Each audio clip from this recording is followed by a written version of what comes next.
tadi semua.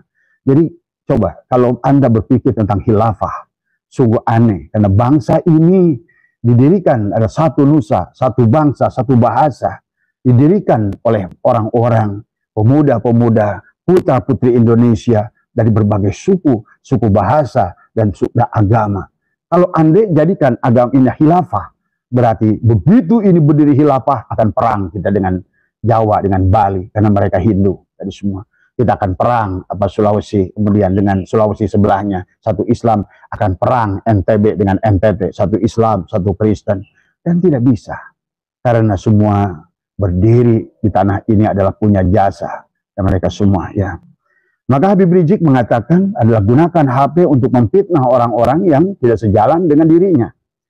Kemudian buatlah fitnah dan sebarkan. Kemudian kalau ada kebaikan, jangan disebarkan. Tapi kalau ada keburukan sekecil apapun, buatlah fitnah itu lebih besar. Sebarkan, kirimkan terus. Ini coba. Apakah mungkin?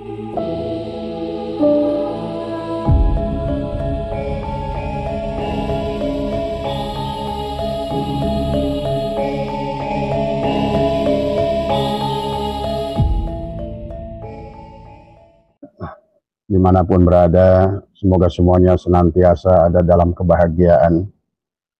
Pada sore hari ini, kebetulan Abah baru saja pulang, sahabat-sahabat, ya, para ustadz, para kiai, kita diskusi, ya, dan kita sepakat bahwa sesungguhnya nasab Ba'alwi kepada baginda Nabi, sebetulnya yang adalah membatalkannya adalah Ba'alwi sendiri.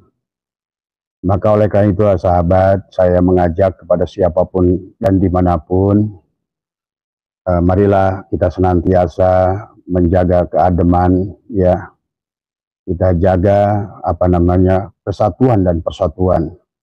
Jangan sampai kasus ini adalah menimbulkan perpecahan yang lebih besar dari semua, ya. Tetapi pada kesempatan ini saya sesungguhnya kami adalah yang menentang Ba'alwi ini adalah, apalagi yang Abah selalu sampaikan adalah hanya semata-mata menjawab, ya, tadi semua dari pertanyaan-pertanyaan sahabat-sahabat dimanapun berada. Yang kedua adalah yang disampaikan oleh kami adalah fakta. Maka saya selalu katakan apa yang disampaikan oleh Abah silakan bantah kalau ada fakta yang bisa membantahnya. Dan sebetulnya demikian juga saya tahu adalah hati sanubarinya Kiai Imaduddin juga sama. Pada dasarnya apa yang dilakukannya adalah untuk kebaikan tadi semua, ya. Maka niat kebaikan ini jangan sampai ditanggapi adalah perkara yang tidak baik. Maka sesungguhnya saya selalu menegur dari pihak yang menolak nasab Ba'alwi ini adalah jangan sampai adalah membuat fitnah-fitnah tadi semua. Apapun yang disampaikan, dan saya menyaksikan hampir semua video daripada kiai-kiai ataupun para ahli-ahli yang menolak Ba'alwi ini, semuanya tidak ada yang menyampaikan keburukan. Maka tidak ada dari pihak kami penuduhan Hawari, tidak ada penuduhan Wahabi, tidak ada kita mengatakan bahasa biasa binatang, Dajjal dan lain sebagainya, tidak ada, ya. Sebetulnya yang kita sampaikan adalah justru pembelaan tadi semua. Dan sesungguhnya inilah yang juga barangkali buat para sepuh, ya, mohon maaf, inilah beda adalah Gen Z ini adalah memang beda, ya. Maka bukan hanya urusan nasab, sesungguhnya nanti dalam termasuk urusan amaliyah, orang-orang sekarang ini adalah semakin cerdas tadi semua. Dan yang selalu dicari oleh mereka adalah bukti dan fakta, bukan fitnah. Jadi tidak bisa untuk Gen Z sekarang ini adalah pada saat sesuatu itu sudah disampaikan, walaupun katakanlah sudah surah wal istifadah, tapi orang-orang sekarang itu nggak ada, selalu ingin bukti dalam segala hal. Maka inilah yang barangkali harus dipahami oleh semuanya dan harusnya adalah ditanggapi dengan positif. Apa yang barangkali dimulai ini adalah dari tesis Kiai Imaduddin, maka bahaslah ilmiah dengan ilmiah. Jadi bukan marah-marah, bukan lain sebagainya. Jadi pahami, ya. Jadi banyak yang menuduh ke saya ini adalah Abbas itu adalah pengadu domba umat, pengadu domba, pemecah belah. Tidak ada. Enggak, yang saya sampaikan itu adalah baik sejarah maupun tentang dakwah mereka, adalah semuanya yang saya tanggapi adalah memang dari ucapan-ucapan mereka. Maka saya berharap sebetulnya kepada kiai-kiai sepuh yang barangkali memang harus juga memahami adalah Gen Z ini berbeda dengan pada saat jenengan dulu pada masa-masa muda. Orang kita dulu adalah orang senantiasa mudah menerima ya tadi semua. Tapi sekarang ini beda tadi semua. Sekarang ini anak muda sekarang selalu mencari gitu kan tadi semua. Maka apalagi yang berkaitan dengan nasab yang dikaitkan kepada Dzurriyyat Rasul yang agung, yang memiliki implikasi yang sangat luar biasa tadi semua ya. Tetapi walaupun begitu, sesungguhnya kalau menurut saya, menurut Abah ya, dan juga tadi dari teman-teman yang saya punya teman diskusi ya setiap hari Jumat sore adalah para kiai yang selalu juga membawakan masukan pada saya dari kitab-kitab mereka, dari kajian-kajian mereka, dan kita sepakat sesungguhnya cikal bakalnya kejadian ini adalah dimulai daripada akhlak Ba'alwi sendiri dari semua. Maka Abah membuat judul hari ini adalah bahwa nasab Ba'alwi dibatalkan kepada baginda Nabi itu adalah pada dasarnya oleh perbuatannya sendiri, oleh akhlaknya sendiri. Maka semakin keras atau mereka mengaku dzurriyyat ya, tubuhnya sendiri akan semakin keras menolak dari semua. Jadi ini harus hati-hati ya, mengingat tadi saya bicara dengan Adbran, dia membawakan satu kitab dari semua tadi, tapi saya belum sempat mengkajinya dan kitabnya ada di saya, tapi insya Allah nanti saya akan kaji. Jadi ada satu klausal tadi semua ya, pandangan ulama, maka hati-hati menisabkan darah kita kepada darah orang mulia. Karena nanti walaupun kita tidak ada yang mengakui, tidak ada saksi, nanti tubuh kita sendiri yang akan bicara. Itulah yang nanti dikatakan juga di dalam dalam sebuah hadis, nanti di akhirat seluruh tubuh kita adalah mulut kita dikunci, maka seluruh tubuh kita lah yang bicara. Maka inilah sekarang seolah-olah Ba'alwi ini tubuhnya berbicara. Dari tubuhnya timbul maksiat, dari kalamnya timbul maksiat, dari ucapannya timbul maksiat, dari otaknya timbul maksiat. Sesungguhnya itu adalah penolakan kepada pengakuannya sendiri kepada dzurriyyat yang agung, yang mulia tadi semua, yaitu baginda Nabi Muhammad SAW tadi sahabat ya. Nah inilah maka harus kita pahami juga, patut dicurigai itu kan sekarang, karena kalau dulu para habib ini adalah memiliki akhlak mulia, barangkali dulu mereka adalah jangan-jangan itu tadi saya bilang tadi, maka harus tes DNA, barangkali ada yang asli itu kan tadi semua ya dari mereka tadi semua. Nah inilah barangkali maka pada hari ini Abah ingin sampaikan fakta-fakta lagi. Abah bukan memfitnah tadi semua, bahwa sesungguhnya nasab Ba'alwi ini dibatalkan oleh Ba'alwi sendiri dengan perbuatannya. Dan ternyata tadi saya diskusi dengan para kiai itu ada sepakat, karena nanti saya akan bacakan kitabnya kalau nanti saya sudah siap baca semua.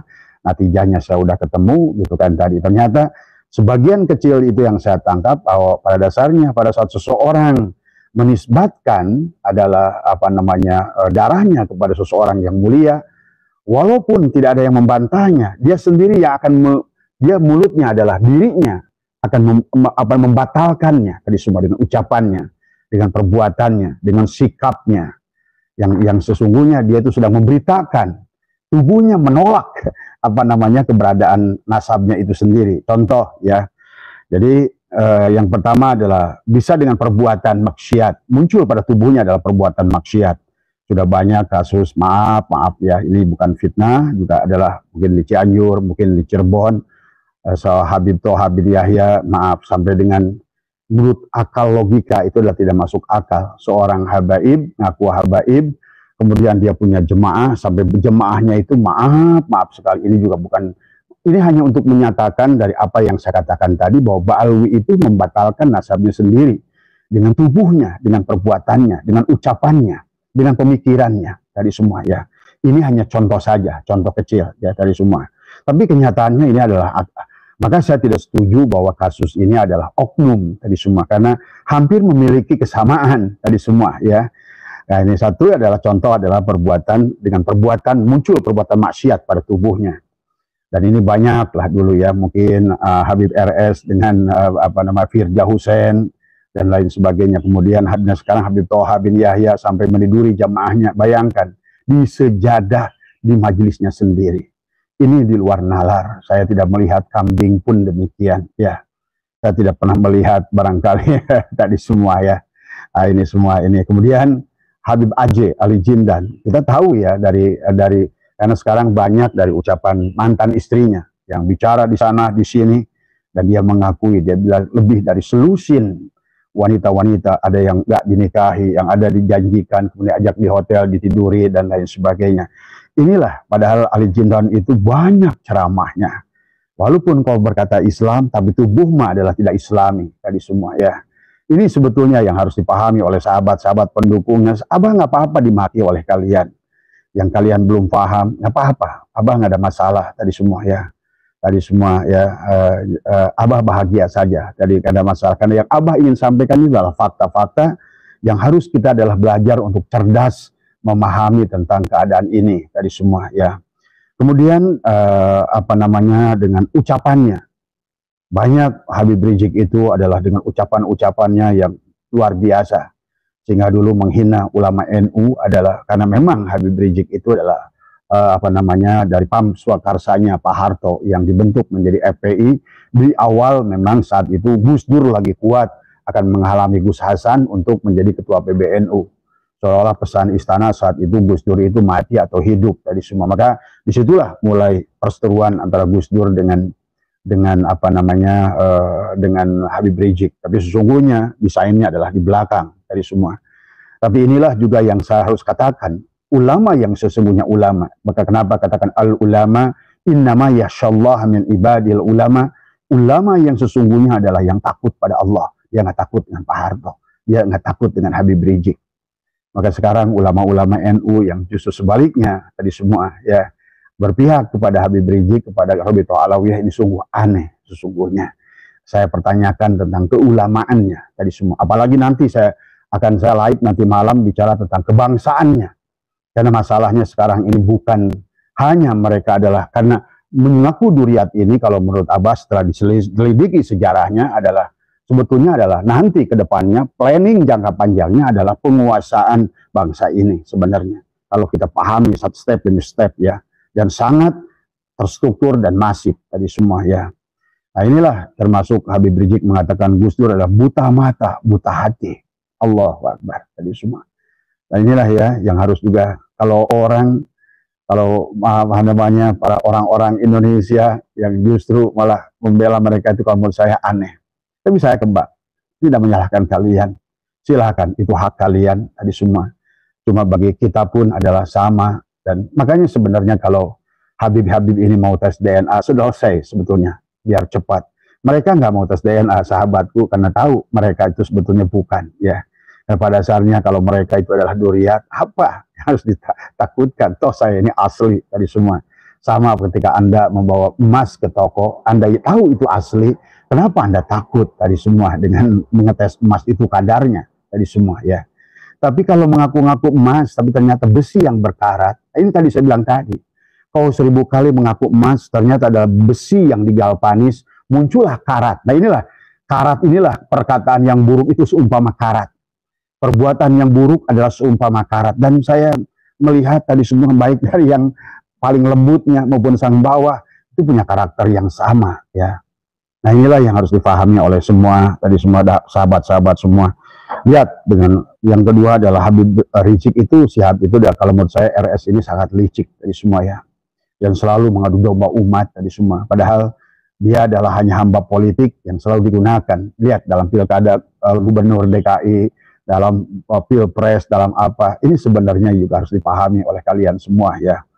Adalah inilah ya, aduh gimana saya ngomongnya tadi semua. Membutuhkan ketajaman hati untuk melihatnya tadi semua.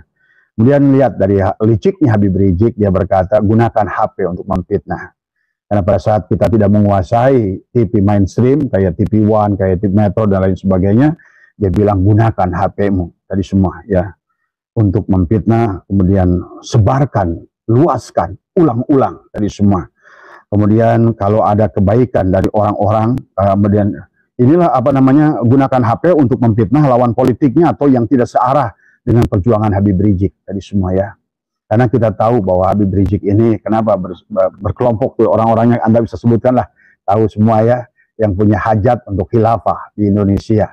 Padahal kita tahu khalifah yang pertama saja, Abu Bakar itu diracun, Umar itu ditusuk, Utsman itu ditusuk, Ali itu ditusuk, bahkan sampai Ali bin Abi Thalib harus perang dengan istri tercintanya Rasulullah, berarti mertuanya sendiri, Aisyah. Karena dia putri Abu Bakar, dia lawan tadi semua ya. Dan kemudian nanti lanjutnya adalah dengan perang Siffin, kemudian juga terjadilah perang Karbala tadi semua. Begitu bagaimana apa namanya Yazid kalau tidak salah, maaf kalau saya sebutan nama, begitu kejamnya dia adalah membunuh Hasan dan Husain tadi semua. Jadi coba kalau Anda berpikir tentang khilafah, sungguh aneh karena bangsa ini didirikan ada satu nusa, satu bangsa, satu bahasa, didirikan oleh orang-orang pemuda-pemuda, putra-putri Indonesia dari berbagai suku bahasa dan agama. Kalau Anda jadikan agama ini khilafah, berarti begitu ini berdiri khilafah akan perang kita dengan Jawa, dengan Bali, karena mereka Hindu tadi semua. Kita akan perang Sulawesi, kemudian dengan Sulawesi sebelahnya satu Islam, akan perang NTB dengan NTT, satu Islam, satu Kristen, dan tidak bisa karena semua berdiri di tanah ini adalah punya jasa dan mereka semua ya. Maka Habib Rizik mengatakan adalah gunakan HP untuk memfitnah orang-orang yang tidak sejalan dengan dirinya. Kemudian buatlah fitnah dan sebarkan. Kemudian kalau ada kebaikan jangan disebarkan. Tapi kalau ada keburukan sekecil apapun, buatlah fitnah itu lebih besar. Sebarkan, kirimkan terus. Ini coba. Apakah mungkin menurut Anda pemikiran semacam ini datang dari seorang dzurriyyat Rasul? Tadi coba pikirkan. Ya, dari semua. Nah, saya bilang tadi, sesungguhnya Ba'alwi itu dibatalkan oleh Ba'alwi sendiri. Tadi.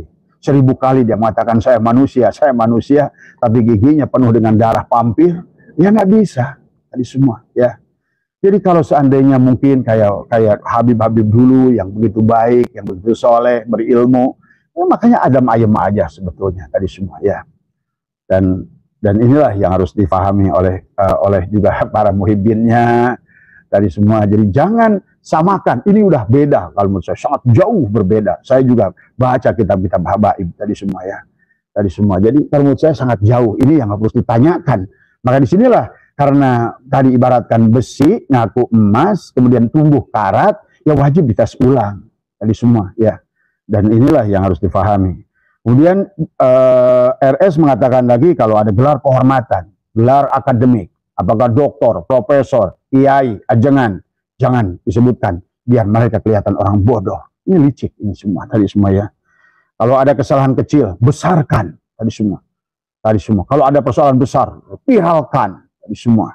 Ini kan datang dari tadi semua ya. Yuwaswisu fi sudurin nas minal jinnati wan nas ya.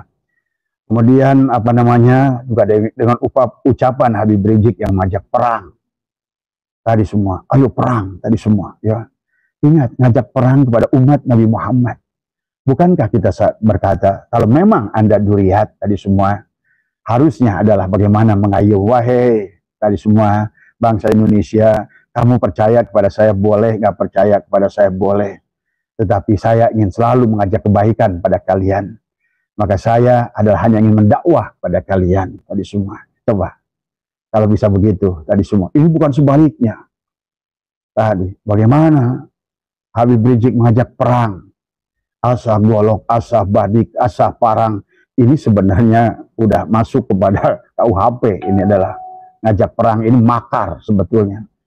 Dan kalau udah makar tujuannya adalah menggulingkan pemerintahan yang sah tadi semua ya. Sebenarnya sudah banyak, ini cuma saya juga bingung kepada pihak MUI, kepada pihak pemerintah. Karena inilah semuanya sahabat. Di Indonesia ini nggak lepas dari permainan mereka. FPI ini adalah punya Cendana. Kemudian juga maaf HTI ini punya Cikeas di semua ya. Kemudian apa namanya Panji Gumilang itu punya Pak Wiranto dan beberapa banyak orang tadi semua ya. Kita semua walaupun itu ditutupi adalah faktanya begitu. Maka begitu ini permukaan naik ke atas hanya orang-orang politik kayak Ibu Irma kayak tadi yang bisa bicara tadi semua ya. yang lainnya tidak bisa bicara. Kan tadi semuanya juga punya tujuan masing-masing dan menggunakan mereka, tapi mereka nggak sadar. Mereka menggunakan para habaib ini sebetulnya sedang menggunakan mereka. Nah, ini tadi semua. Tapi karena mereka kan ada kepentingan, bukan nusa, bukan bangsa. Tadi semua, para pejabat-pejabat kita inilah kepentingannya diri sendiri, tadi semua. Nah, tidak sadar sekarang sudah sampai kepada membuat kerusakan di tanah air ini, ya. Kemudian juga berkata tentang Kiai Madudin adalah dajjal, tadi semua ya. Ini nggak mudah sahabat, tadi semua. Maka hati-hati ya. Dan orang Kiai Madudin itu orang baik ya, kalau menurut saya luar biasa, sangat berilmu, kitab-kitabnya udah banyak, tadi semua ya. Dan betul, ada kemarin sahabat saya juga dari kalangan yang mendukung Ba'alwi, dia kontak saya, itu bukannya Kiai Madudin dulu mengisbat habaib, betul, ada kitabnya, dan saya juga sampai nyari, karena saya belum pernah, bayangkan, dikiranya saya dan kemudian semua orang-orang yang mendukung Kiai Imad ini, orang ini selalu bersatu dalam satu kelompok, enggak, kita ini muncul sendiri-sendiri. Sampai hari ini saya belum pernah ketemu Kiai Imad, bayangkan, 2 tahun. Karena bagi kita adalah bukan apalagi ada disebut ini ada yang membiayai, siapa yang membiayai, kita aja tadi semua. Sampai ada Ikhwan kalau mau pertemuan tadi minta buat transport. Nah ini kayak dari Ikhwan Sukabumi baru saja WA karena dia bilang mau bikin rapat PWI di Pelabuhan Ratu, dia udah WA lagi tadi buat biaya rapat dan lain sebagainya.